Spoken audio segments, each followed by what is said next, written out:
ইংরেজি ভাষার প্রতি আমাদের দুর্বলতা যে কলোনিয়াল মাইন্ড সেটআপ থেকে এসেছে সেটি আমি বুঝলাম কিভাবে। ইউরোপ সফরে যখন ফ্রান্স গেলাম, স্পেন গেলাম, ইতালি গেলাম, সবচেয়ে আশ্চর্য হয়েছে স্পেনে গিয়ে বিমানবন্দরে নামার পর আমার বুঝার মতো কোনো ভাষা চোখে পড়ে না। আমার অন্তত এতটুকু এক্সপেকটেশন ছিল, কামনা ছিল যে এক্সিটটা অন্তত ইংরেজিতে লেখা থাকবে, যে আপনি এই দিক দিয়ে বের হবেন, লেখা আছে এক্সিট, বাকিটা তার ভাষায় লেখা থাকে। কিন্তু এমনও অনেক জায়গা পেয়েছে যেখানে এক্সিটটাও ইংরেজিতে লেখা নাই। আর বিমানবন্দরে তো যা দুই একটা ইংরেজি আছে, বাইরে বের হওয়ার পর আর কোথাও মাইলকে মাইল, কিলোমিটারকে কিলোমিটার ইংরেজির অস্তিত্ব খুঁজে পাওয়া যাবে না। আমাদের এয়ারপোর্টে নামলে আমাদের ডোমেস্টিকেও যারা দায়িত্বশীল তারাও অনেক চমৎকার ইংরেজি বলতে পারে। আর স্পেনের মাদ্রিদের ইন্টারন্যাশনাল এয়ারপোর্টে নামলেও যারা দায়িত্বশীল আছে সে ভালো ইংরেজি বলতে পারে না। তো ইতালিতে ইংরেজি নাই, ফ্রান্সে ইংরেজি নাই, স্পেনে ইংরেজি নাই। আমার তো মাথা ঘুরতেছে, চক্কর দিচ্ছে মাথা, যে ইংল্যান্ডে থাকা অবস্থায় মনে করলাম ইংরেজি সব কিছু, বাংলাদেশে থাকা অবস্থায় মনে করলাম ইংরেজি সব কিছু, ইন্ডিয়াতে থাকা অবস্থায় মনে করলাম ইংরেজি সব কিছু, সৌদি আরবে থাকা অবস্থায় ইংরেজি সব কিছু। কিন্তু ইংল্যান্ডের বাইরে বের হয়ে যখন ইউরোপের অন্যান্য কান্ট্রিতে যাচ্ছি, কোথাও তো ইংরেজির অস্তিত্ব নাই। তো এটা হচ্ছে আমার পুরো ব্রেনে একটা ব্রেন স্টর্মিং ঝড়, ব্রেনের মধ্যে নতুন অনুভূতি, নতুন অভিজ্ঞতা, কেন ইংরেজি নাই। তো ইউরোপের যে সমস্ত দেশ ইংরেজি বলে তারা বাদে আর কোনো দেশে গেলে আপনি ইংরেজি খুঁজে পাবেন না। এই জন্য আমাদের বহু ছেলেরা যারা ইংল্যান্ড বাদে অন্য দেশে মাইগ্রেট করে, এরা প্রথমে কাজে ঢুকতে এদের কষ্ট হয়। জার্মানি চলে যায়, তারপরে আলবেনিয়াতে চলে যায়, বুলগেরিয়াতে চলে যায়, এরকম অসংখ্য দেশে মাইগ্রেট করে ইউরোপে, কিন্তু গিয়ে দেখে যে ইংরেজি নাই। তখন অনেক বিপদে পড়ে, নতুন করে তাদের ভাষা শিখে তারপরে জবে ঢুকতে হয়, চাকরি পায় না। তো ইংরেজি না থাকা কেন? তাদের উন্নাসিকতা আছে, মানে তাদের নিজ ভাষা নিয়ে আত্ম অহংকার আছে। ইতালির নিজস্ব কালচার, নিজস্ব সংস্কৃতি এবং ভাষার ওপর ইতালিয়ানদের আত্ম অহংকার আছে। ফ্রান্সের মানুষদের তার নিজের ভাষা, নিজের সংস্কৃতির উপর আত্ম অহংকার আছে। স্পেনের মানুষদের তাদের নিজের ভাষা, নিজের সংস্কৃতির উপর আত্ম অহংকার আছে, উন্নাসিকতা আছে। তারা কখনোই ব্রিটিশদের ইংরেজি ভাষা তাদের উপর প্রাধান্য পাক, এটা তারা মেনে নিতে পারবে না। তাহলে জাতিগতভাবে তারা কতটা উন্নত এবং স্বাধীন চেতা, আর আমরা জাতিগতভাবে কতটা গোলাম, এটা একটা প্যারামিটার। যে ফ্রান্সের মানুষ, ইতালির মানুষ বা স্পেনের মানুষ মনস্তাত্ত্বিকভাবে কতটা স্বাধীন, আর আমরা মনস্তাত্ত্বিকভাবে কতটা গোলাম। আর একটা যে বিষয়ে আশ্চর্য হলাম, সেটিও নতুন অভিজ্ঞতা, এবং সেটিও প্রমাণ করে যে কলোনিয়াল মাইন্ড সেটআপ শুধু বাংলাদেশে ইসলামের জন্য চ্যালেঞ্জ নয়, সারা পৃথিবীতে ইসলামের জন্য চ্যালেঞ্জ। আমাদের যে স্যার আগে বক্তব্য দিলেন, উনি স্যার বসে আছেন তো, হ্যাঁ। তো কলোনিয়াল মাইন্ড সেটআপ শুধু বাংলাদেশের নয়, সমগ্র পৃথিবীতে ইসলামের জন্য চ্যালেঞ্জ। সেটির এবার আপনাদের উদাহরণ দিই। যখন মদিনা ইসলামী বিশ্ববিদ্যালয়ে ছিলাম, আমার বহু ক্লাসমেট ছিল আফ্রিকান, এবং আফ্রিকানদের মেধাশক্তি, মুখস্থ শক্তি প্রচুর তুখোড়। কোরআন এবং হাদিস মুখস্থ করা তাদের কাছে কোনো ব্যাপারই না। বেশিরভাগ আফ্রিকানরাই ক্লাসে ভালো স্টুডেন্ট। তো আমার আফ্রিকান বন্ধুদের সেকেন্ড ল্যাঙ্গুয়েজ ফরাসি। এইটা আমার ওই সময় অতটা আমি এটা নিয়ে চিন্তাও করিনি, চিন্তা করার সুযোগও পাইনি কেন তার সেকেন্ড ল্যাঙ্গুয়েজ ফরাসি। এইবার যখন স্পেন, ইতালি এবং ফ্রান্সে গেলাম, তখন দেখলাম স্পেন, ইতালি, ফ্রান্সে আমাদের বাঙালি বা ইন্ডিয়ান, পাকিস্তানের তুলনায় আফ্রিকান কেন বেশি, মিশরের মানুষ কেন বেশি, আলজেরিয়া, মরক্কো, তারপরে হচ্ছে আপনার এই যে আফ্রিকান যে কান্ট্রিগুলো আছে সেগুলোর মানুষ কেন বেশি। আবার ইংল্যান্ডে যাবেন তো সেখানে ইন্ডিয়া, পাকিস্তান, বাংলাদেশের মানুষ কেন বেশি। তখন সামারি কি আসলো? সামারি আসলো আমরা যেমন ব্রিটিশ কর্তৃক ব্রিটিশের কলোনি ছিলাম, আফ্রিকান অসংখ্য মুসলিম দেশ ঠিক তেমন স্পেন, ইতালি এবং ফ্রান্সের কলোনি ছিল। ফলত যেটা ফ্রান্সের কলোনি ছিল তার সেকেন্ড ল্যাঙ্গুয়েজ কি? ফরাসি। যে ইতালির কলোনি ছিল তার সেকেন্ড ল্যাঙ্গুয়েজ ইতালি, যে স্পেনের কলোনি ছিল তার সেকেন্ড ল্যাঙ্গুয়েজ স্প্যানিশ। আর যেই দেশে যার কলোনি ছিল ওই দেশের মানুষ ওই দেশে বেশি মাইগ্রেট হয়েছে। থার্ড আর একটা রিয়ালাইজেশন ইউরোপ সফরের, সেটাও এই ইসলামের চ্যালেঞ্জের সাথে সম্পৃক্ত। সেটি কি? আমাদের গোলামির মানসিকতা যতটা নিকৃষ্ট তার চেয়ে অধিকতর নিকৃষ্ট আফ্রিকানদের গোলামির মানসিকতা। এর কারণ হচ্ছে আমরা অন্তত গত 70 বছর তথা 1947-এর 14ই আগস্ট থেকে নিয়ে আজ 2024 পর্যন্ত ন্যূনতম হলেও আমরা স্বাধীনতার 20% বলি, 30% বলি, 50% বলি আমরা ভোগ করছি। কিন্তু আফ্রিকান যে মুসলিম দেশগুলো এই সমস্ত দেশের কলোনি ছিল, তারা এখনও 10% স্বাধীনতাও ভোগ করে না। আমাদেরকে ব্রিটিশরা যখন স্বাধীনতা দিয়েছে 1947-এ, নাম কাস্তে হলো ভালো স্বাধীনতা দিয়েছে, কিন্তু ফ্রান্সের কলোনিয়াল সিস্টেম এতটা নিকৃষ্ট, মানুষের সাথে তারা এই পরিমাণ পশুর মতো ব্যবহার করে যে আফ্রিকান যে দেশগুলো ফ্রান্সের কলোনি ছিল তাদের একটা কেন্দ্রীয় ব্যাংক পর্যন্ত করার অনুমতি দেয়নি ফ্রান্স। তাদের নিজস্ব সেনাবাহিনী পর্যন্ত, অস্ত্র কেনার স্বাধীনতা পর্যন্ত, অন্য কোনো দেশের সাথে কূটনৈতিক পররাষ্ট্রনীতি স্বাধীনভাবে পরিচালনার অনুমতি দেয়নি। তথা ওই স্বাধীনতা থাকা এবং না থাকা সমান। এবং যে কোনো সেনাবাহিনীর মধ্যে থেকে যদি বিদ্রোহ হয়, কিছুদিন পূর্বে আপনারা দেখেছেন, সেটি ফ্রান্স যেভাবেই হোক তার কন্ট্রোলে নিয়ে নেয়। এবং আফ্রিকান মুসলিম দেশগুলোর অসংখ্য বিভিন্ন মূল্যবান যে পদার্থের খনিগুলো আছে সেগুলোর প্রতি একচ্ছত্র আধিপত্য আছে এই সমস্ত ইউরোপিয়ান দেশের, এবং অমানবিক আচার এবং ব্যবহার লক্ষ্য করা যায়। ফলত আফ্রিকানদের গোলামির মাইন্ড সেট আপ আমাদের চেয়ে খারাপ, কেন ওদের গোলামিটা বেশি দীর্ঘ এবং বেশি নিকৃষ্ট। এই জন্য আপনি দেখবেন ইতালির রাস্তায় যদি চোর থাকে তাহলে সেই চোরও মুসলিম, নওজুবিল্লাহ। ইতালির রাস্তায় যদি ছিনতাইকারী থাকে মুসলিম, কিন্তু এটা বাঙালি না, বাঙালি ইন্ডিয়ান পাকিস্তানি মুসলিম না, আফ্রিকান মুসলিম।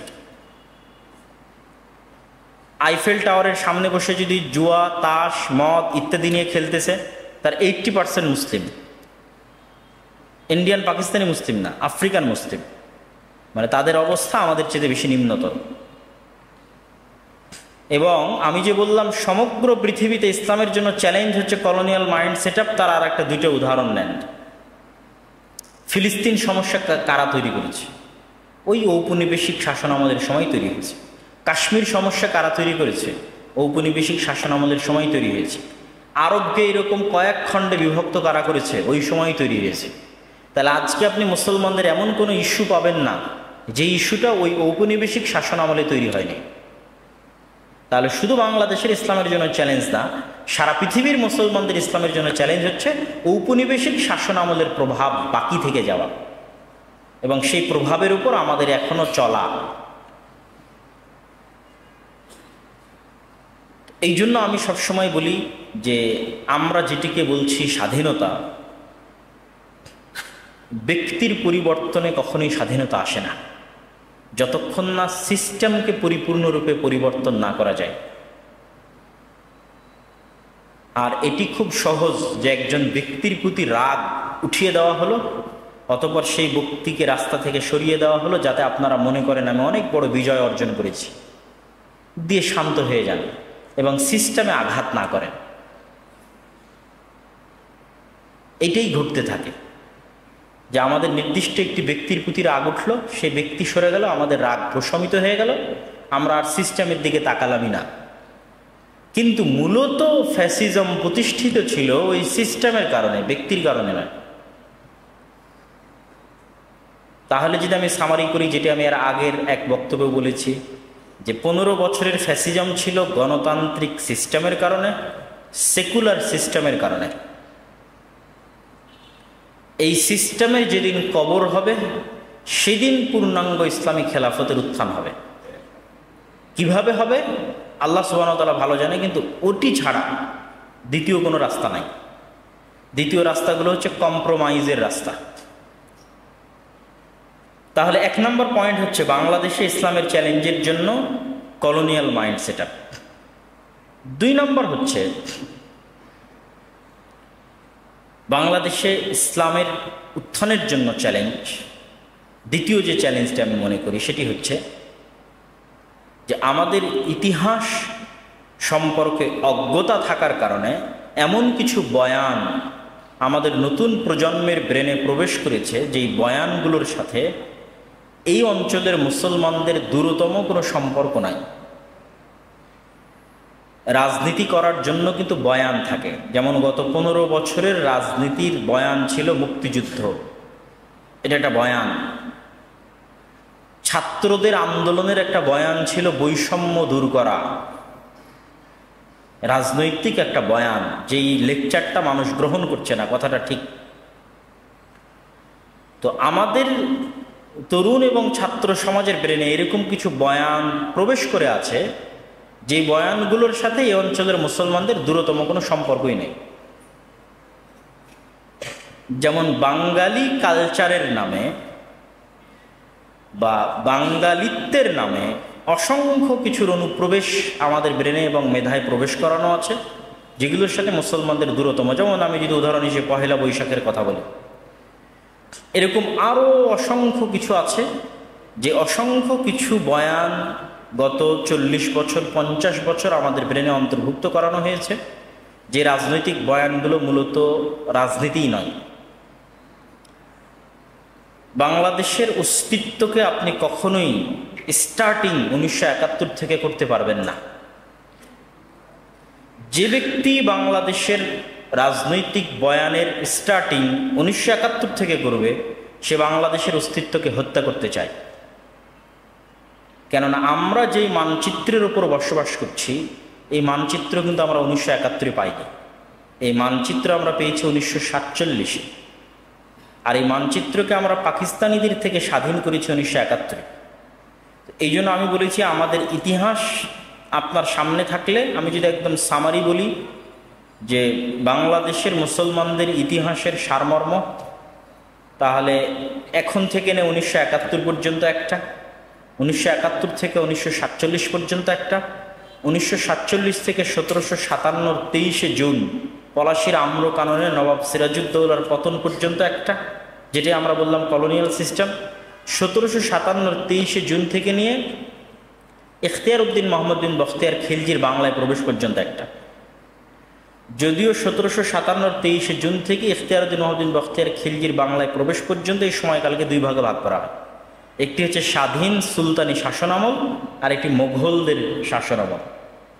স্বাধীন সুলতানি শাসনামল শুরুতে, যখন বাংলার মুসলমানেরা দিল্লির মুসলমানদের অধীনস্থ কবুল করত না, এবং এই স্বাধীন সুলতানি শাসনামলের রাজধানী ছিল মুর্শিদাবাদ, মালদা, রাজশাহী, চাঁপাইনবাবগঞ্জ, যে গৌড় রোড সোনা মসজিদ থেকে নিয়ে মালদা ওল্ড স্টেশন পর্যন্ত গেছে, এটিই ছিল সেই স্বাধীন সুলতানি শাসনামলের রাজধানী।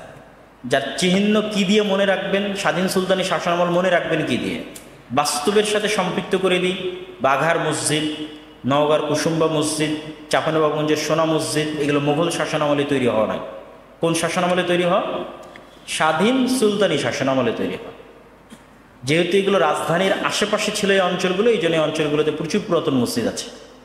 কেননা এটা গৌড় রাজধানীর নিকটস্থ ছিল। রাজশাহী, নওগাঁ, চাঁপাইনবাবগঞ্জ, সেহেতু অঞ্চলে মসজিদ থাকবে স্বাভাবিক। ক্যাপিটাল সিটি যেহেতু ছিল গৌড়, মালদা, এবং ওই রোডের দুই ধারে অসংখ্য পুরাতন মসজিদ আছে। আমাদের চাঁপাইনবাবগঞ্জ সীমান্তের মধ্যেও দরাজবাড়ি মাদ্রাসা থেকে শুরু করে আর অসংখ্য পুরাতন মসজিদ পড়েছে।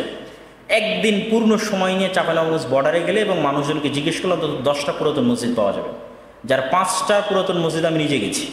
পুরাতন মসজিদ, পুরাতন মাদ্রাসা, সোনা মসজিদ ছাড়াও, যেহেতু ওইটা ক্যাপিটাল সিটি ছিল, সেহেতু এখানে মসজিদ মাদ্রাসা থাকবে, এটি স্বাভাবিক। কিন্তু এটা হচ্ছে স্বাধীন সুলতানি শাসনামলের। আর মুঘল শাসনামলকে স্মরণ রাখবো কি দিয়ে? ঢাকা। মুঘলেরাই সর্বপ্রথম ঢাকাকে রাজধানী করেছে, বাদশাহ জাহাঙ্গীরনগর, তখন থেকে ঢাকা রাজধানী। কিন্তু তার পূর্বে স্বাধীন সুলতানি শাসনামলের রাজধানী ছিল গৌড়। তাহলে এই দীর্ঘ ইতিহাসকে বাদ দিয়ে আপনি শুধু বলতে পারেন না যে আমার জন্ম 1971 হয়েছে, এটা একটা ভুল বয়ান। আপনাকে ওই ইখতিয়ার উদ্দিন মোহাম্মদ বিন বখতিয়ার খিলজি থেকে কানেক্টেড করতে হবে। যেটা গত সরকার যেটা করেছিল খুব ভয়ঙ্কর ছিল, যে আমাদের সিলেবাসে ইখতিয়ার উদ্দিন মোহাম্মদ বিন বখতিয়ার খিলজিকে দখলদার আর বিভিন্ন পালেরা এবং সেনেরা এই অঞ্চলে যে রাজত্ব তৈরি করেছিল, সেটাকেই বাংলাদেশের মূল সংস্কৃতির ধারা হিসেবে তুলে ধরা এবং ইতিহাসের ধারা হিসেবে তুলে ধরা। এই বয়ানটা হচ্ছে ইন্ডিয়ান বয়ান। এবং আমি এই বয়ানের সাথে পরিচিত হই যখন আমি প্রথম ভারতে যাই 2011 সালে। তখন ভারতে গিয়ে আমি এই বয়ানের সাথে পরিচিত হই যে ভারতের মানুষ বাদশাহ জাহাঙ্গীর, বাদশাহ আলমগীর, বাদশাহ আকবর তাদেরকে নিয়ে গর্বিত নয়, বরং তাদেরকে নিজেদের শত্রু মনে করে। সাধারণ মানুষ না, বিজেপির পলিটিক্যাল বয়ান, যারা হচ্ছে দুশ্মন, শত্রু। তো এইটাও আমার কাছে অনেক আশ্চর্য ছিল যে যারা তাদের পুরো লাইফের সকল কিছু, দেখেন ব্রিটিশরা সকল সম্পদ লুটপাট করে নিয়ে চলে গেছে এক দ্বীপের মধ্যে, উত্তর মেরুতে, চারিদিক দিয়ে সমুদ্র নদীতে ঘেরা এক দ্বীপের মধ্যে। আর বাদশাহ আকবর বলেন আর বাদশাহ জাহাঙ্গীর বলেন আর আলমগীর বলেন, তারা কোথাও অর্থ পাচার করে নিয়ে যায়নি। ইন্ডিয়ান অর্থ তারা কোনোদিন পাচার করেনি। ইন্ডিয়ার অর্থ তারা ইন্ডিয়াতে ইনভেস্ট করেছে। ওই কারণে ইন্ডিয়ার জিডিপি ওই সময়ে বিশ্বের টোটাল জিডিপির 1/5 ছিল। তাহলে কিভাবে সে ইন্ডিয়ার শত্রু হতে পারে? যারা ইন্ডিয়ার কল্যাণের জন্য কাজ করেছে তাকে কেমনে ইন্ডিয়ার শত্রু বানানো হয় শুধু ধর্মের কারণে? বাদশাহ আকবরকে কিছুটা ছাড় দেয় সেকুলারিজমের কারণে। আজকের আধুনিক যুগের যে সেকুলারিজম, এটি মুসলমানদের মধ্যে প্রবেশ করানোর মূল কারিগর ছিলেন বাদশাহ আকবরের দ্বীনে ইলাহি। হিন্দু মুসলিম যে কালচারাল মিক্সিং ঘটেছে এই অঞ্চলে, যা আমাদের বিবাহ বাড়িতে আমরা হিন্দুদের মতো কালচার অবলম্বন করি, আরও অসংখ্য কিছুতে বৃষ্টি যখন হয় না তখন হিন্দুদের মতো কালচার অবলম্বন করি, আরও অসংখ্য পয়েন্টে আমাদের বাড়িঘরে হিন্দুদের কালচার আছে। এটির শুরুটা হয় বাদশাহ আকবরের আমলে দ্বীনে ইলাহির কারণে, যেটি আধুনিক যুগে আমরা যেটার নাম দিয়েছি সেকুলারিজম। তো আমি যেটা বলতে চাচ্ছি যে এই বয়ানটার উৎপত্তি বিজেপির হাতে, ভারতে। যদিও এটি ভারতেরও বয়ান হওয়া উচিত নয়, কেননা বাদশাহ আকবর, বাদশাহ আলমগীর, বাদশাহ জাহাঙ্গীর, বাদশাহ শাহজাহান তারা ভারতের কল্যাণে কাজ করেছে। তারা ওই দেশ থেকে টাকা পয়সা অর্থ সম্পদ লুট করেনি, সব কিছু ইন্ডিয়ার পিছনে ইনভেস্ট করেছে। সুতরাং তাদেরকে শত্রু বানানো ইন্ডিয়ার প্রকৃত ইতিহাসের বিকৃতি।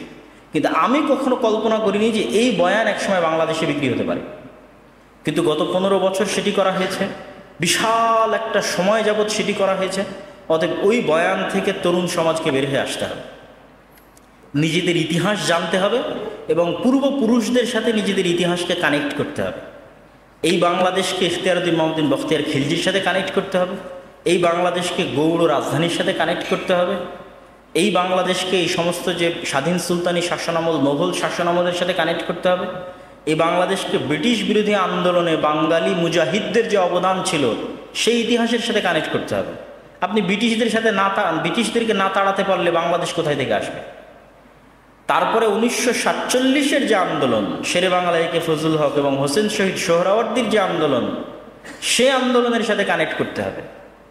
অথচ দেখবেন বাংলাদেশের যত রাজনৈতিক দল আছে, সব রাজনৈতিক দলের বয়ান শুরু হয় 1971 থেকে, হয় জিয়াউর রহমান না হয় শেখ মুজিবুর রহমান, এই দুই দলে বিভক্ত হয়ে যায়। কিন্তু কেউ কোনোদিন খোঁজও নিল না যে ঢাকা বিশ্ববিদ্যালয়ের মধ্যে যে 3 নেতার মাজার আছে, এই 3 নেতা কে, তাদের মাজার ঢাকা বিশ্ববিদ্যালয়ের মধ্যে কেন হবে? শেরে বাংলা একে ফজলুল হকের কবর এবং হোসেন শহীদ সোহরাওয়ার্দীর কবর ঢাকা বিশ্ববিদ্যালয়ের মধ্যে আছে, যেটি 3 নেতার মাজার। তাদের চেষ্টাতেই তো আমরা এই মানচিত্র পেয়েছি। এবং আমাদের জমিদারি প্রথা বিলোপ, অখণ্ড বাংলায় যখন প্রথম শেরে বাংলা একে ফজলুল হক প্রধানমন্ত্রী হয়, তখনই মূলত আমরা আমাদের জমির মালিকানা ফেরত পাই। আজকের যে আমাদের জমির মালিকানায় যে আমাদের নাম দেখি, ঠিক আছে, RS record, CS record, BS record, এই রেকর্ডগুলোর সবচেয়ে পুরাতন যে রেকর্ড, সেই রেকর্ডে যখন যাবেন তখন দেখবেন যার নামে, যেই জমিদারের নামে খাজনা দেওয়া হতো, সেই জমিদারের নামে জমি আছে। শেরে বাংলা একে ফজলুল হক সর্বপ্রথম এই প্রথাকে বিলুপ্ত করে আমাদের ব্যক্তিগত জমির মালিকানা আমাদের ফিরিয়ে দেয়। তাহলে আপনি শেরে বাংলা একে ফজলুল হককে ইতিহাস থেকে গায়েব করে দিলেন, তাহলে তো আপনি জমির মালিকই আর থাকেন না, জমির মালিক থাকে জমিদারেরা।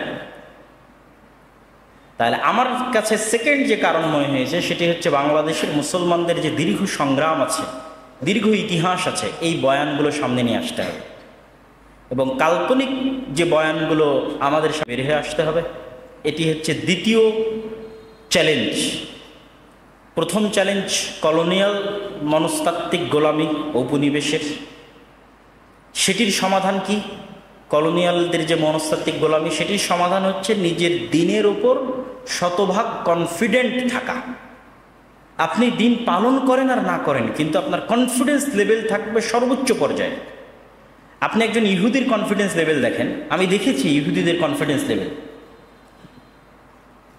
আপনি শিখের কনফিডেন্স লেভেল দেখেন, শিখ এবং ইহুদি এই দুইটার কনফিডেন্স লেভেল চলমান পৃথিবীতে আর যারা অন্যান্য ধর্মের অনুসারী আছে তাদের চেয়ে উপর পর্যায়ের আছে। মুসলমানদের মধ্যেও একদল মুসলমান আছে যাদের কনফিডেন্স লেভেল অনেক টপ লেভেলে। তো মুসলমানদের মধ্যে যাদের কনফিডেন্স লেভেল অনেক টপ লেভেলে তারা অবশ্যই এই সমস্ত ইহুদি এই সমস্ত শিখদের চাইতে সর্বোচ্চ স্তরে। কিন্তু আমি মুসলমানদের আম জনসাধারণের কথা বলতেছি। আম জনসাধারণের কনফিডেন্স লেভেল লো, তারা হেজিটেশনে ভোগে। আমি দাড়ি রাখবো, মানুষ কি বলবে, সমাজ কি বলবে? আমি পাঞ্জাবি পায়জামা পরবো, মাথায় টুপি দিব, মানুষ কি বলবে, সমাজ কি বলবে? আমার কি চাকরি হবে, আমার কি চাকরি হবে না?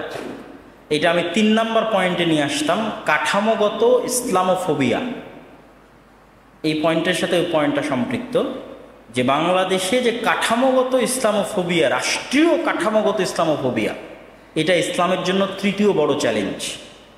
রাষ্ট্রীয় কাঠামোগত ইসলামোফোবিয়া, তার একটা উদাহরণ হচ্ছে এটা, যে রাষ্ট্র আপনাকে আপনার মুসলিম হওয়ার কারণে দুর্বল দৃষ্টিতে দেখবে।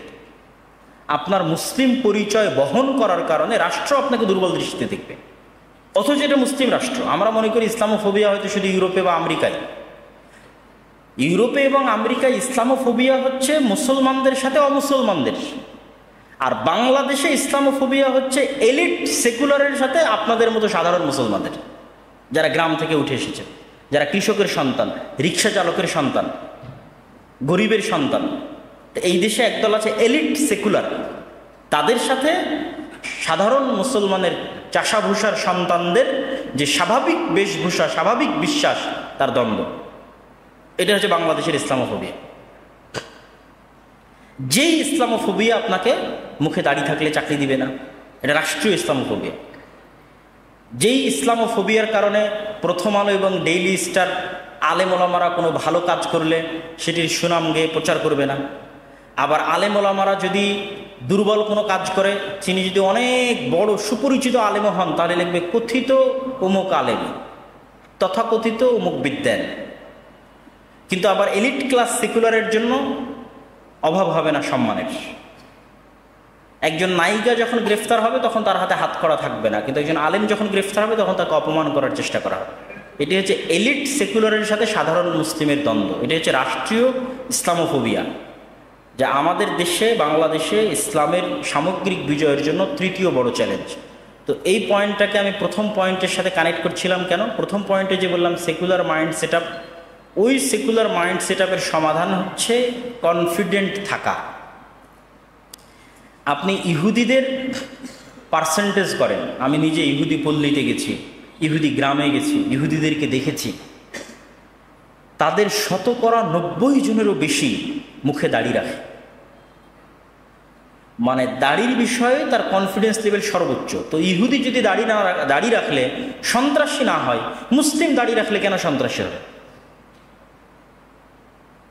এবং ইহুদি যদি দাড়ি রাখতে ভয় না পায়, মুসলমান কেন ভয় পাবে? ইহুদি যদি তার ধর্মীয় লেবাসের উপর 100% কনফিডেন্ট থাকে, মুসলমান কেন থাকবে না? আমাদের কলোনিয়াল মাইন্ড সেট আপের কারণে আমরা হেজিটেশনে ভুগি, আমাদের প্রজন্ম দ্বিধাদ্বন্দ্বে ভুগে। তার দিনের উপর তার 100% কনফিডেন্স নাই, তার রাসূলের উপর তার 100% কনফিডেন্স নাই, রাসূল সাল্লাল্লাহু আলাইহি সাল্লামের আদর্শের উপর তার 100% কনফিডেন্স নাই। তাহলে আমাদের কনফিডেন্ট লেভেলকে হাই করতে হবে। ওমাই ইয়াতাওয়াক্কাল আলাল্লাহ ফাহুয়া হাসবুহ। আর আয়াতে আল্লাহ বলেন ওমাই ইয়াত্তাকিল্লাহ ইয়াজআল লাহু মাখরাজা ওয়া ইয়ারযুকহু মিন হাইথু লা ইয়াহতাসিব। যে ব্যক্তি আল্লাহ সুবহানাহু ওয়া তাআলাকে ভয় করবে, আল্লাহ সুবহানাহু ওয়া তাআলাকে মেনে চলবে, আল্লাহ পৃথিবীতে তার চলার ব্যবস্থা করবেন যেভাবেই হোক। ওয়ারযুকহু মিন হাইথু লা ইয়াহতাসিব। আর এমন জায়গা থেকে আল্লাহ তাকে রিজিক দিবেন যা সে কল্পনাও করতে পারে না। এই আয়াতটা কনফিডেন্স লেভেল হাই করার জন্য, যে যেন আপনি আপনার দিনের সাথে কম্প্রোমাইজ না করেন, নবীর আদর্শের সাথে কম্প্রোমাইজ না করেন মানুষের ভয়ে। আপনার নিজের ভালো লাগতেছে না আমি সেটা বলতেছি না, আপনি নিজে আমল করতে পারতেছেন না সেটা বলতেছি না, পারিপার্শ্বিকতার চাপে, মানুষের ভয়ে, সমাজের ভয়ে, রাষ্ট্রীয় ইসলামোফোবিয়ার যে কাঠামো আছে তার ভয়ে আপনার মধ্যে যে হেজিটেশন কাজ করতেছে, ওইটার কারণে যেন আপনি দিন থেকে বিচ্যুত না হন। ওইটাই আসে কলোনিয়াল মাইন্ড সেট আপ থেকে, গোলামি থেকে। তাহলে এখন পর্যন্ত আমরা যে 3টা পয়েন্টে আলোচনা করলাম, প্রথম পয়েন্ট ছিল কলোনিয়াল মাইন্ড সেটআপ, দ্বিতীয় পয়েন্ট ছিল ভুল বয়ান, ইতিহাসের ভুল বিভ্রান্তিকর বয়ান, এখানে সঠিক বয়ানগুলো নিয়ে আসতে হবে ইতিহাসের, মুসলমানদের বিশেষ করে বাংলার মুসলমানদের অতীত ইতিহাস। আর 3 নম্বর হচ্ছে রাষ্ট্রীয় কাঠামোগত ইসলামের প্রতি বিদ্বেষ, এবং এই রাষ্ট্রীয় কাঠামোগত ইসলাম বিদ্বেষের সাথে আপনি লড়াই করবেন কিভাবে। যেটা 2 নম্বর, সেটা তো জ্ঞান চর্চার ফলে, প্রচার প্রচারণার ফলে হয়তো আমরা লড়াই করতে পারবো। তো রাষ্ট্রীয় কাঠামোগত যে ইসলাম বিদ্বেষ আছে, এটির বিরুদ্ধে লড়াই করার জন্য মুসলমানদের শক্তিশালী প্রতিষ্ঠান লাগবে, এবং মুসলমানদেরকে কথা বলা শিখতে হবে, কথা বলতে পারতে হবে, শক্তিশালী প্রতিষ্ঠান লাগবে। শক্তিশালী প্রতিষ্ঠান বলতে আমি কি বুঝাচ্ছি, এটি বলে আমার আজকের এই বক্তব্য ইতি টানার চেষ্টা করবো ইনশাআল্লাহ। শক্তিশালী প্রতিষ্ঠান বলতে ডিপ স্টেট, উপরে যে আমরা রাষ্ট্র দেখি, এই রাষ্ট্রের ভিতরে আরও একটা রাষ্ট্র থাকে। যখন উপরের এই রাষ্ট্র চলে যায় তখন ওই রাষ্ট্র সামনে আসে। যখন শেখ হাসিনা এবং তার সাঙ্গপাঙ্গরা চলে গেছে তখন ডিপ স্টেট সামনে এসেছে।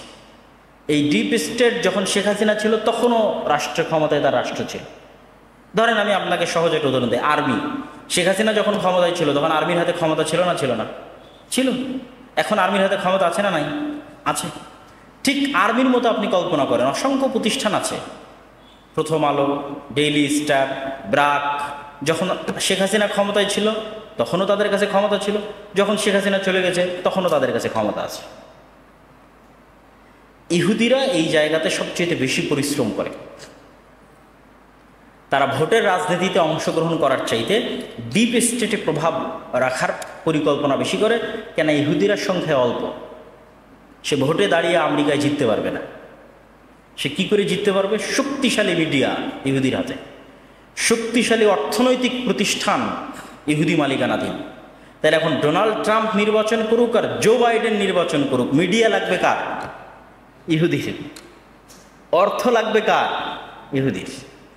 তাহলে ক্ষমতায় জো বাইডেন আসুক আর ডোনাল্ড ট্রাম্প আসুক, প্রকৃত ক্ষমতা কার হাতে? ইহুদির হাতে। যেহেতু আমরা সবাই মুসলমান, সেটা আলটিমেটলি এখানে মুসলমানদের হাতে ক্ষমতা থাকবে, কিন্তু মুসলমানদের শক্তিশালী কোনো প্রতিষ্ঠান নাই, শক্তিশালী কোনো অর্থনৈতিক প্রতিষ্ঠান নাই, শক্তিশালী কোনো মিডিয়া নাই। ফলত সকল ইসলামী দল বা প্রতিষ্ঠান বাহ্যিক যে ক্ষমতা সেটির পিছনে ছুটতেছে, সেটির পিছনে সময় শ্রম দিচ্ছে। সেটিকে আমি ভুল, ঠিক, না, নিন্দা কিছু করতে চাচ্ছি না, কিন্তু আমি বলতে চাচ্ছি আমাদের শক্তিশালী প্রতিষ্ঠানও দরকার। মানবাধিকার সংস্থা অধিকার যেমন শেখ হাসিনার সরকারের আমলে শক্তিশালী ছিল, এখনও শক্তিশালী। অধিকার থেকেই এখন উপদেষ্টা হয়ে গেছে, তিনি রাষ্ট্র চালাচ্ছেন। কিন্তু এই ধরনের শক্তিশালী কোনো প্রতিষ্ঠান, মুসলমানদের প্রতিনিধিত্ব করবে এরকম কোনো মিডিয়া, এরকম কোনো শক্তিশালী প্রতিষ্ঠান দুর্ভাগ্যজনক হলো আমাদের হাতে নাই। অথবা আপনারা যারা এখানে রাজশাহী বিশ্ববিদ্যালয়ের ছাত্র, যেহেতু সকলেই অনেক মেধাবী, হাজার হাজার ছাত্রের সাথে প্রতিযোগিতা করে এখানে চান্স পেয়েছেন, আপনাদের জীবনও সামনে যাওয়ার সুযোগ আসবে। তো অন্তত আপনাদের মাথায় যেন এটি থাকে যে মুসলমানদের জন্য শক্তিশালী প্রতিষ্ঠান দরকার, যারা এই রাষ্ট্রের কাঠামোগত ইসলাম বিদ্বেষের বিরুদ্ধে লড়াই করবে। এটা আপনি শক্তিশালী মিডিয়া ছাড়া, শক্তিশালী অর্থনৈতিক প্রতিষ্ঠান ছাড়া পারবেন না। সর্বশেষ যেই কথা সব বক্তব্যে বলতেছি, আজকে ওই কথা বলে শেষ করি। আমরা যদি রাষ্ট্রে ইসলামকে দেখতে চাই, তাহলে রাষ্ট্রে ইসলামের বেসিক এলিমেন্ট 2টা, সত্যবাদিতা এবং ন্যায়পরায়ণতা। যদিও এটা পুরো ওভারঅল ইসলামেরও বেসিক এলিমেন্ট। আপনি ইসলামের যত মূলনীতি, ন্যায় নীতি, আদেশ নিষেধ, তাওহীদ, সালাত, যাকাত, সকল কিছুর মূল ভিত্তি সত্যবাদিতা এবং ন্যায়পরায়ণতা। কিন্তু রাষ্ট্রে মূলত প্রথমত সত্যবাদিতা, ন্যায়পরায়ণতা। সত্যবাদিতা আল্লাহর সাথে, সত্যবাদিতা মানুষের সাথে। ন্যায়পরায়ণতা আল্লাহর সাথে, ন্যায়পরায়ণতা মানুষের সাথে। আল্লাহর সাথে ন্যায়পরায়ণতা হচ্ছে শিরক মুক্ত, আর মানুষের সাথে ন্যায়পরায়ণতা হচ্ছে জুলুম এবং অত্যাচার না করা। আল্লাহর সাথে সত্যবাদিতা হচ্ছে শিরক মুক্ত থাকা, মানুষের সাথে সত্যবাদিতা হচ্ছে সত্য বলা, সত্য লিখা এবং সত্যের উপর থাকা। ওই যে দীর্ঘ 190 বছরের গোলামির কারণে সত্যবাদিতা এবং ন্যায়পরায়ণতা, এই 2টা গুণ প্রচুর পরিমাণে ক্ষতিগ্রস্ত হয়েছে। শুধু বাংলাদেশের মুসলমানদের না, ইন্ডিয়ার মুসলমানদের, পাকিস্তানের মুসলমানদের, আফ্রিকার মুসলমানদের, যারাই গোলাম ছিল ইউরোপিয়ানদের, তাদের সবার এই দুটো গুণ প্রচুর পরিমাণে ক্ষতিগ্রস্ত হয়েছে, সত্যবাদিতা এবং ন্যায়পরায়ণ। আর যারা গোলাম ছিল না, যেমন আফগানিস্তান, তাদের এই দুটো বেসিক গুণ জন্মগত তাদের মধ্যে থেকে গেছে। সত্য বলতে হবে, ন্যায় প্রতিষ্ঠা করতে হবে। আর আমাদের এই গোলামির কারণে দেখবেন আমাদের মাদ্রাসা মসজিদগুলোতেও, আমাদের ইসলামী শিক্ষা প্রতিষ্ঠানেও, আমাদের ইসলামী দলেও সকল কিছু আছে, এই দুটো জিনিস নাই। ইসলামী দলে আমির তাকেই পদায়ন করেছে যে আমিরের বেশি চামচামি করেছে, তাহলে তিনি ইসলামী দলে কি রক্ষা করতে পারলেন না? ন্যায় রক্ষা করতে পারলেন না। তাহলে উনি ওনার ইসলামী দলে ন্যায় রক্ষা করতে পারলেন না, মানে আল্লাহ ওনার হাতে অন্তত ইসলামী খেলাফত দেবে না, মানে ইসলামী খেলাফতের যোগ্যতা নিয়ে হারিয়ে ফেললেন। এইটা জাতিগত বাঙালি হওয়ার কারণে এই সমস্যাটা আমাদের মধ্যে প্রচুর। মাদ্রাসায় যান, মসজিদে যান, সব জায়গায় ইসলামের অন্যান্য এলিমেন্ট ঠিক আছে, কিন্তু সত্যবাদিতা এবং ন্যায়পরায়ণতার অনুপস্থিতি আছে। গত 15 বছর অসংখ্য ওসি, ডিসি, এসপি ছিল যারা হাজি, নামাজি, কিন্তু সে তার পদের প্রতি আমানতের খেয়ানত করেছে, ন্যায়পরায়ণ ছিল না, সত্যবাদী ছিল না, তার পদের সাথে সে ন্যায়পরায়ণতা করেনি। তাহলে ন্যায়পরায়ণতা এবং সত্যবাদিতা যে ইসলামের কিছু, এটা যদি ন্যূনতম জানা থাকতো, তাহলে প্রশ্ন ফাঁস করে সেই টাকা আল্লাহর রাস্তায় দান করার কথা কেউ বলতো না। যদি জানা থাকতো যে ন্যায়পরায়ণতা এবং সত্যবাদিতা ইসলামের কিছু, তাহলে এই শিক্ষাটার চরম অভাব। ছোট্ট থেকে ছোট্ট প্রতিষ্ঠানে আমাদের চেষ্টা করতে হবে, লাইব্রেরি হোক, ডিপার্টমেন্ট হোক, স্কুল হোক, কলেজ হোক, মাদ্রাসা হোক, মসজিদ হোক, চেষ্টা করতে হবে সত্যবাদিতা প্রতিষ্ঠা করতে, ন্যায়পরায়ণতা প্রতিষ্ঠা করতে। তাহলে কি দাঁড়াবে? তাহলে আল্লাহ সুবহানাহু ওয়া তাআলা এই দুটো জিনিস প্রতিষ্ঠা করার কারণে আমাদেরকে একসময় রাষ্ট্রেও ইসলাম প্রতিষ্ঠা করার সুযোগ দিবেন। কিন্তু যদি এই সত্যবাদিতা, ন্যায়পরায়ণতা না থাকে, তাহলে আমরা হয়তো অন্য আমল আখলাক দিয়ে জান্নাতে যেতে পারি, তওবা ইস্তেগফার করে জান্নাতে চলে যেতে পারি, কিন্তু রাষ্ট্রে ইসলাম প্রতিষ্ঠার গুণ আমাদের মধ্যে নাই। এই জন্য আল্লাহ আমাদেরকে রাষ্ট্রে ইসলাম দিচ্ছেন না। যাদের মধ্যে আছে তারা প্রথমে এটাই বাস্তবায়ন করেছে, তাদেরকে আল্লাহ সুবহানাহু ওয়া তাআলা দিয়ে দিয়েছে। এই কথার পরেও আরেকটা শেষ কথা বলি, সেটি হচ্ছে আমাদের মধ্যে আরেকটি ভুল ধারণা আছে যে আমরা সবাই ইসলামকে বিভিন্ন পার্সপেক্টিভ, বিভিন্ন দৃষ্টিভঙ্গি থেকে দেখে সেই ভিন্ন ভিন্ন দৃষ্টিভঙ্গিতে আমল করার চেষ্টা করি। পূর্ণাঙ্গভাবে কেউ ইসলামকে দেখতে চায় না। কেউ হয়তো শুধু ফাজাইলে আমলকে দেখেছি, দেখে ইবাদত, বন্দেগী, দাওয়াত সেটার পিছনে আছে। কেউ হয়তো শুধু ইসলামের রাষ্ট্র, খেলাফত এই কেন্দ্রিক বিষয়গুলোকে দেখেছি, দেখে হয়তো রাজনীতি নিয়ে ব্যস্ত আছে। তো এই যে ইসলামকে বিভিন্ন দৃষ্টিভঙ্গি থেকে দেখা, কেউ হয়তো শুধু ইসলামের আকিদা অংশটা দেখেছি, দেখে হয়তো শুধু সঠিক আকিদা কেমনে মানুষের সংস্কার করা যাবে সেটি নিয়ে ব্যস্ত আছে। কিন্তু ইসলামের তো একটা সামগ্রিক রূপ আছে, কমপ্লিট কোড অফ লাইফ। ইসলামের পরিবার নীতির ভিত্তি আছে, সমাজ নীতির ভিত্তি আছে, অর্থনীতির ভিত্তি আছে, রাষ্ট্রনীতির ভিত্তি আছে, ব্যক্তি জীবনের ভিত্তি আছে। এবং ইসলাম একাই পরিপূর্ণ, স্বয়ং সম্পূর্ণ, বৈপ্লবিক একটি দিন, সর্বগ্রাসী একটি দিন। অন্য আর কোনো দিন এতটা সর্বগ্রাসী না, ইসলাম যতটা সর্বগ্রাসী। সর্বগ্রাসী মানে সর্বব্যাপী। না কোনো ভাষার লিমিটেশন আছে, না কোনো জাতির লিমিটেশন আছে, না কোনো গোত্রের লিমিটেশন আছে, না কোনো সময়ের লিমিটেশন আছে। উইদাউট এনি লিমিটেশন পৃথিবীর সমগ্র পৃথিবীতে একচ্ছত্র আধিপত্য প্রতিষ্ঠা করার সকল এলিমেন্ট ইসলামের মধ্যে আছে। অ্যাজ এ দিন, ধর্ম হিসেবে তার মধ্যে আছে। ইসলামের এই সামগ্রিক চেহারাটা আমাদের মাথায় থাকতে হবে এবং আমাদেরকে পূর্ণাঙ্গভাবে ইসলাম মানতে হবে। উদখুলু ফিস-সিলমি কাফা, তোমরা পরিপূর্ণরূপে ইসলাম প্রবেশ করো। রাসূল সাল্লাল্লাহু আলাইহি ওয়াসাল্লামকে অপমান করলো, আমি একটা মিছিল নিয়ে বের হলাম, এটা ইসলামের একটা পার্ট। কিন্তু ইসলামের আরেকটা জরুরি বিধান তো সালাত, আরেকটা জরুরি বিধান তো সিয়াম। তো আমি তো সেই সালাতের সাথে সম্পৃক্ত না। তাহলে শুধু রাসূল সাল্লাল্লাহু আলাইহি ওয়াসাল্লামকে প্রতিবাদ করলাম, একটা মিছিল বের করলাম, এটা দিয়ে ইসলাম প্রতিষ্ঠা হবে না। আমাকে পরিপূর্ণরূপে ইসলামের মধ্যে অন্তর্ভুক্ত হতে হবে। আমার ব্যক্তি জীবন, পরিবার জীবন থেকে সম্পূর্ণরূপে উদখুলু ফিস-সিলমি কাফা, ইসলামের অন্তর্ভুক্ত হতে হবে। এবং এতে আপনার দুনিয়াবী উপকার ছাড়া কোনো ক্ষতি নাই। আর পরকালীন উপকার তো অবশ্যই আছে, কিন্তু দুনিয়াবী উপকারও আছে। আপনি ইসলামের মধ্যে পরিপূর্ণরূপে প্রবেশ করবেন, এটি আপনাকে বিভিন্ন অ্যাঙ্গেলে দুনিয়াবি উপকার দেবে।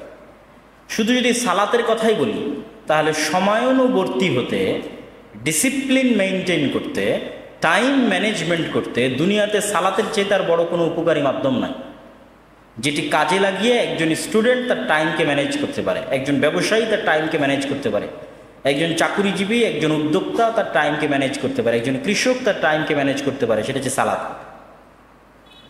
আর ইসলামে আর দ্বিতীয় কোনো আদেশও নাই যেটি সকল মুসলমানের জন্য ফরজ করা হয়েছে, সব সময়ের জন্য ফরজ করা হয়েছে। আপনি পুরো কোরআন এবং পুরো ইসলাম ঘেটে আর দ্বিতীয় কোনো ফরজ আদেশ নিতে পারবেন না যেটি ডেইলি আপনাকে করতে বলা হয়েছে। এখনও চিন্তা করেন যে ফরজ হিসেবে করতেই হবে, নিষেধ অনেক কিছু আছে। রমজান সিয়াম পালন করতেই হবে বছরে একবার, হজ আদায় করতেই হবে যদি টাকা থাকে সারা জীবনে একবার, জাকাত দিতেই হবে যদি টাকার মালিক হই। তাহলে যে টাকার মালিক না, যে গরিব, যার হজ করার সামর্থ্য নাই, যে ধনী, সকলের জন্য একটা বিধান সব সময়ের জন্য প্রযোজ্য, সেটা কি? সালাত। এবং সালাতের সকল শর্ত লঙ্ঘন হয়ে গেলেও সালাত আদায় করতে হয়। শর্তে বাতিলের কারণে সালাত বাতিল হয় না। যে আমি এখন অপবিত্র অবস্থায় আছি, আমার পবিত্র হওয়ার কোনো রাস্তা নাই, তাহলে কি আমি সালাত আদায় করবো না? সালাত আদায়ের জন্য এটি জরুরি, পূর্ব শর্ত যে আমাকে পবিত্র হতে হবে। বাট যেহেতু এখন কোনো সিচুয়েশন নাই পবিত্র হওয়ার, তো সালাত মাফ হবে না, আদায় করতে হবে? আদায় করতে হবে। কোনো সিচুয়েশন পৃথিবীতে নাই যেখানে আদায় বাদ যাবে। তাহলে আমাকে পরিপূর্ণ ইসলামে প্রবেশ করতে হবে, সত্যবাদিতা এবং ন্যায়পরায়ণতার চর্চা করতে হবে। ছোট্ট মাদ্রাসা হোক, ছোট্ট লাইব্রেরি হোক, ছোট্ট মসজিদ হোক, ছোট্ট ইসলামী দল হোক, ওই ন্যায়পরায়ণতা, ওই সত্যবাদিতা রাষ্ট্রে ইসলাম প্রতিষ্ঠা করার সুযোগ দিবে। আর এই তিনটে জিনিস, তিনটে বাধা সম্পর্কে সচেতন থাকতে হবে। কলোনিয়াল যে গোলামির মাইন্ড সেট আপ আছে, সেটার বিপরীতে আমাদেরকে পরিপূর্ণ কনফিডেন্ট হতে হবে ইসলামের প্রতি। ভুল যে বয়ানগুলো, রাজনৈতিক বা ঐতিহাসিক বয়ানগুলো আমাদের বাচ্চাদের খাওয়ানো হয়েছে, সেই বয়ানগুলো বাতিল করে বাংলার মুসলমানদের যেটা সঠিক রাজনীতির বয়ান, সেটি তুলে ধরতে হবে ইতিহাসের আলোকে। 3 নাম্বার, রাষ্ট্রের যে কাঠামোগত ইসলাম বিদ্বেষ আছে, যেটা হাসিনার আমলেও ছিল, এখনও আছে, হাসিনার পূর্বেও ছিল, এটি রাষ্ট্রের কাঠামোগত ইসলাম বিদ্বেষ, সেটির বিরুদ্ধে আমাদেরকে লড়াই এবং ফাইট করতে হবে। আর সর্বশেষে আবারও বক্তব্য যেটা দিয়ে শুরু করেছিলাম সেটা দিয়েই শেষ করি। সেটি হচ্ছে, আমরা 1947-এ স্বাধীন হই, 1971-এ স্বাধীন হই। ব্রিটিশরা দ্বিতীয় বিশ্বযুদ্ধের পর যখন দেখলো এই সমস্ত দেশকে তাদের কন্ট্রোলে রাখা যাবে না, এই দেশগুলোকে স্বাধীন করে দিতে হবে, তখন তাদের সিস্টেম বাকি রেখে কিভাবে স্বাধীনতা দেওয়া যায় তার জন্য তারা থিওরি খোঁজে। এই জন্য সিস্টেম ব্রিটিশদেরই, শুধু তারা চলে গেছে। বাংলাদেশ আর্মি পাকিস্তান আর্মির খণ্ডিত অংশ, পাকিস্তান আর্মি ইন্ডিয়ান আর্মির খণ্ডিত অংশ, ইন্ডিয়ান আর্মি ব্রিটিশ আর্মির খণ্ডিত অংশ। এই জন্য বাংলাদেশ আর্মির যত ল আছে তার সবগুলোর শুরু হয়েছে ব্রিটিশ আর্মিতে। বাংলাদেশের আইন ব্যবস্থা, বিচার ব্যবস্থায় যত বিধিবিধান আছে, যত ধারা আছে, পুলিশ আইন বলেন, সমাজ আইন বলেন, যা আইন বলেন, সবগুলো 1860, 1870 মানে ব্রিটিশ। ওই আইনকে ফলো করেই ব্রিটিশের খণ্ডিত রূপ ইন্ডিয়া, ইন্ডিয়ার খণ্ডিত রূপ পাকিস্তান, পাকিস্তানের খণ্ডিত রূপ বাংলাদেশ। তথা সিস্টেম ওটাই থেকে গেছে, যে গোলামির সিস্টেম সেটিই থেকে গেছে। মুসলমানদের কাঙ্ক্ষিত যে চাওয়া, সেটি প্রতিফলিত হয়নি এবং প্রস্ফুটিত হয়নি। শেষে আরো একটা কথা বলি, যে ইসলাম যদি রাষ্ট্রে প্রতিষ্ঠা হয়, তাহলে ভয়ের কিছু নাই তো, ভীতির কিছু নাই তো। ইসলামের যে ইসলামোফোবিয়া, যে ইসলাম রাষ্ট্রে চলে গেলে এই হবে সেই হবে, ইসলাম রাষ্ট্রে চলে গেলে ভয়ের কিছু নাই, ভীতির কিছু নাই। বরং ইসলাম যতটা সুন্দরভাবে, যতটা ন্যায়পরায়ণতা এবং ইনসাফের সাথে রাষ্ট্র পরিচালনা করতে পারবে, আমি উদাহরণের জন্য এটি বলি যে আজকের আমেরিকাতেও যদি ইসলামী খেলাফা প্রতিষ্ঠা হয়, তাহলে আমেরিকার মানুষরা এখনকার চেয়ে বেশি ভালো থাকবে। কোন দিক দিয়ে ভালো থাকবে ভাই? আমেরিকায় তো সব কিছু আছে, একটা দিক দিয়ে ভালো থাকবে। আমেরিকার এখন যা সব কিছু আছে সেগুলো তো থাকবেই, আর একটা দিক দিয়ে ভালো থাকবে, সেটা হচ্ছে অর্থ।